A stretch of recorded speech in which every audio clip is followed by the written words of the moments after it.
നിമിഷപ്രിയയുടെ മോചനത്തിൽ ഇടപെടലുമായി Kanthapuram AP Abubakar Musliyar. Yemen ഭരണകൂടവുമായി Kanthapuram ചർച്ച നടത്തിയെന്നാണ് ലഭിക്കുന്ന വിവരം. യമൻ പൌരന്റെ ബന്ധുക്കളുമായും ആശയവിനിമയം നടന്നുവെന്നറിയുന്നു. അഭിജിത്ത് മുഴക്കുന്നുണ്ട്. അഭിജിത്ത്, അവസാന മണിക്കൂറുകളിൽ അത്ഭുതം സംഭവിച്ചാലേ നിമിഷപ്രിയ മോചിതയാവുകയുള്ളൂ എന്ന് നമുക്കെല്ലാവർക്കും അറിയാം. അത് ആരുടെ രൂപത്തിൽ വരുന്നു എന്നുള്ളതാണ് നമ്മൾ കാത്തിരിക്കുന്നത്. ഒറ്റ ചോദ്യമേ ഉള്ളൂ. കാന്തപുരം AP അബൂബക്കർ മുസ്ലിയാരെയും അദ്ദേഹത്തിന്റെ മകനെയും മതവെറിയന്മാരാണെന്നും മതഭീകരന്മാരാണെന്നും വിളിച്ച ആളുകളൊക്കെ എവിടെ പോയി? കൃത്യമായ മതേതര നിലപാട് ഇതിനേക്കാൾ അപ്പുറത്ത് കാണിച്ചു തരാൻ മറ്റെന്തുണ്ട്? ഇടപെടാതിരിക്കാമായിരുന്നു. ഇടപെടാതിരുന്നാലും ആരും ചോദിക്കാനും പോകുന്നില്ല. പക്ഷെ ഇടപെട്ടത് മാനുഷിക മൂല്യത്തിന് വലിയ രീതിയിലുള്ള പിന്തുണ കൊടുക്കുന്ന ആളുകളായതുകൊണ്ട് തന്നെയാണ്.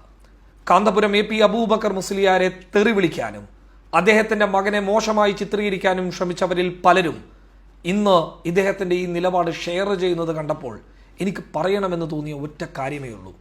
ഇതുപോലെയുള്ള നിലപാടെടുക്കാൻ